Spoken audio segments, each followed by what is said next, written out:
let's make these jokers see sense before the world's destroyed. We can't just let them go on callously ripping off everyone. Well, death is something no one can avoid. Oh, suicide bombers, one and all, listen to my urgent call. I need your help to carry out my mission, to destroy all the hate that's eaten up the world of late. We'll kill the devil, we have God's permission. Suicide bombers for peace, we'll kill the gods that made them, 'cause he put them in this war zone prison and kept the key. I've seen the bloodshed in the streets, heard the desperation of the starving as hunger brought them to their knees. Oh, come and blow up my TV screen. There's crap and there's worse, and I sit between, controlled by slick, quick spinning government witch doctors. Drugs and the media fight for my soul. I'm a mojo zombie, Mohammed Ali Kyo, and my mind's racing, chasing like a free-facing octopus. Oh, suicide bombers, one and all, listen to my urgent call. We must destroy whatever seeks to harm us. We must never ever give in to the enemies within, the gentle voices that seek to disarm us. They're rattling at my windows now like Saint Vitus, others on a holy cow. My mind's shaking, flaking, quaking, just like magma. I've lost my center, lost my point, like Elvis singing syrup in a jumping joint, or the Pope in a barrel setting the world rocking and rolling down Niagara. Now is the end time of the prophecies, when the world will shake us off like fleas, and we claw at each other for a little extra time when we fall. Come on, let's have an end of the world party, celebrate, be hale and hearty. When we've killed the rest, we'll inherit it all.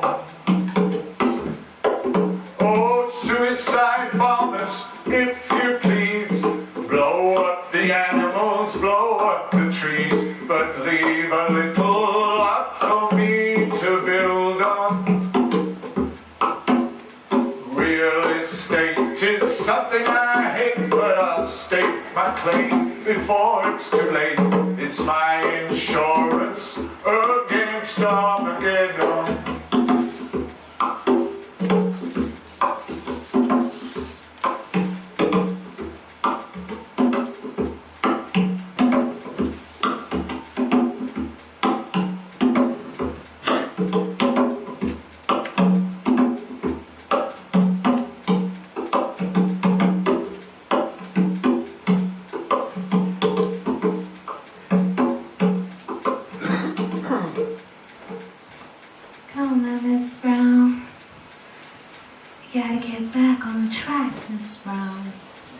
Gotta get back to the hitchhiking, Mr. Brown.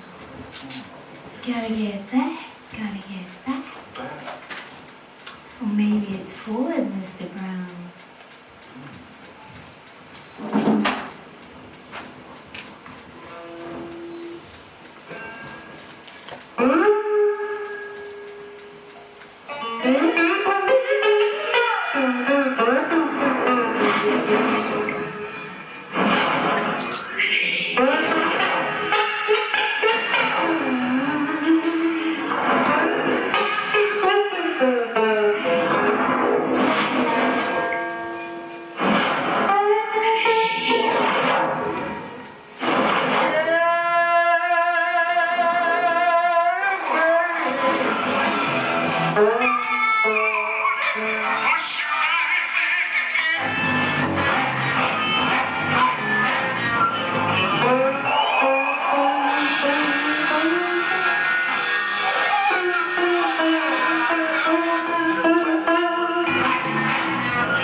remember when I really just got fed up with the stage act of the crazy world.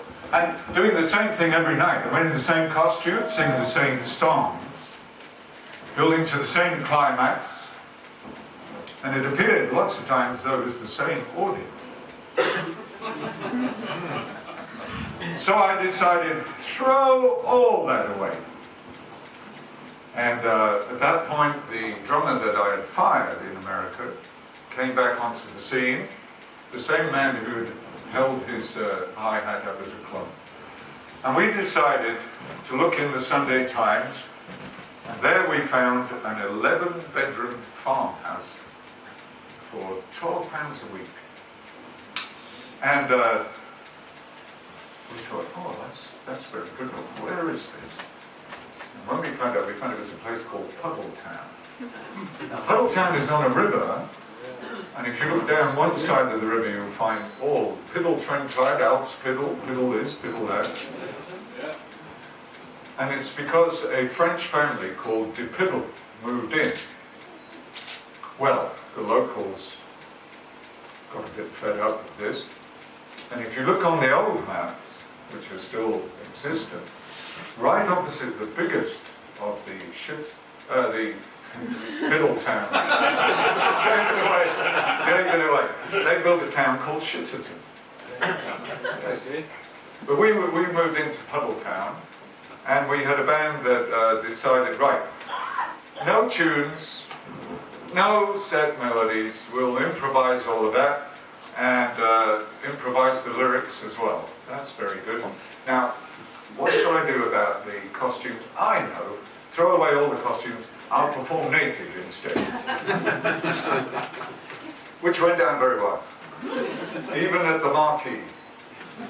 There was one report, I think, in the Disc, was it? Or the New Musical Express, explaining how a young lady standing next to this particular reporter fainted on the sight of me gloriously gliding onto stage. Well, that band was financed by the royalties that I got in England from the publisher. The American royalties had mysteriously all disappeared. And it took us 44 years to trace them eventually, which we did, by which time they were all gone. Very useful. But, so I took to playing with other people's bands for a little while, and I got invited to go to the first festival in Sicily, first rock music festival. It was in a place called Palermo. And as you may know, Sicily is very much a very religious and Catholic place, and it's also the home of the central home of the Italian mafia. So the two of them balance it out. One of them makes the other feel guilty, and the other one pays the other a lot of money. So it's a good balance economically. And so I was invited to go there, and there were Aretha Franklin, Duke Ellington, various big names, and myself. And I played with a band that was put together by Pete Brown, who wrote all the lyrics for that band, Cream, you know, Sunshine of Your Love, in my white room, all of those songs. And he had a band called Paiblocto. So I went on, and I started the set completely fully clothed, and did Fire with the Flames, and it was very well received indeed, and indeed it was orgasmic. But my next move reduced that to foreplay, because when I came on naked, they started to throw things. And the festival was stopped. The police came on stage. There were photographers photographing every angle conceivable to mankind. And I was taken down to the cell and asked if I would mind, very, very well-mannered chief of police, staying for a while. And I weighed up the economic cost of hotels and jails. I decided, yes, I'll stay. And then the next day he said he was very sorry I was going to be put into El Gucciardone, which is the maximum security prison. And I was in a cell, sharing a cell with a rapist, a murderer, and a forger. And the murderer was a tall Russian gentleman who enjoyed opening his coat to reveal the bullet holes that went all the way down to his knee. And that was a savoury experience. One of the factors of life in that place was that you had to go out for half an hour every day, and there was a square enclosed by 14-foot stone walls, and in one of the walls were two huge gates, solid but hollow metal gates, and on either side there were towers with the guards with the machine gun. So you then have to walk around. So one morning I was walking around, and a voice from behind said, "Hey, you." "Yes?" "You sing rock and roll, huh?" I said, "Yes." "Well, sing now." And I thought, well, there are guards up there, and if I sing, I'll be in trouble. On the other hand, I do have to go into the shower with these gentlemen. I will sing.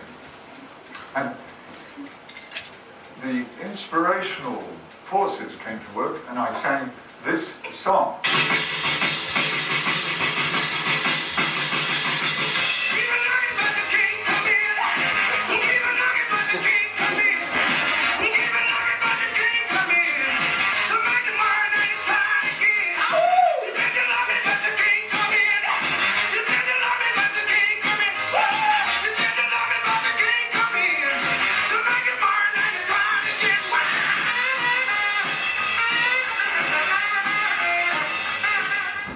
A very nice song, but it did prove to be a mistake.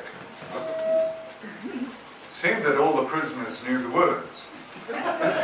So pretty soon they joined in, and they were beating on each other, beating on everything they could find, and started to beat on these big hollow gates, which proceeded to sound like some demonic drums from, you know, Lord of the Rings, Sauron's tower. And there was a riot. And this big-nosed, shy boy from Leeds, who hitchhiked up to Hamburg, was in the middle of the riot. And the gates opened up, and the prisoners sort of calmed down a little. And the guards came up, and I was taken away, put into solitary confinement. Now, while this was going on, there were people marching outside in the town centres, and there were opposing groups. One had these huge placards, and one had the naked man. They both had naked men. One said, "This man is a pervert, send him home." And the other said, "This man is a hero, let him out." And they were marching contrary to each other up and down the squares. So this was quite exciting. And I only got some reports of it. I obviously didn't see it. But there eventually came the time where I did have to have a trial. And so I was taken to the judge's quarters just before going into the court, and he was sitting there, and he was in a rocking chair, he was rocking back and forth. He was about 82, 85. And then he looked at us, "Hey, Brown, huh?" He said, they tell me that in England, you go to court, you put your hand on the Bible, And you swear to tell the truth. The whole truth. And nothing but the truth. Is that right? I said, yes, sure. He said, in Sicily we are more realistic. You tell your story. He tells his story, which is the better story. Whereupon my defense, using Viking rituals to come out naked in a kind of purified condition, didn't seem like it was going to work. So I based my testimony upon the fact that the chief of police was arguing that I took off eventually my blue underwear. And I said to the judge, I was wearing black underwear. And if this man cannot tell at 5 yards what colour my underwear is, he probably can't tell whether I've got them on or not. And he said, the chief of police said, in that case, Your Honour, I must present these in evidence.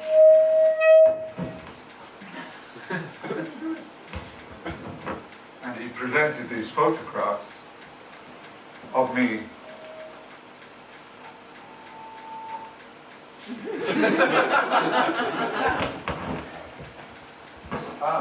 That could be what it is.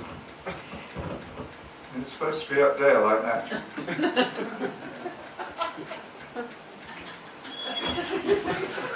Technologies. When it's all that time in prison, I lost a lot. Part of it. Dreadful.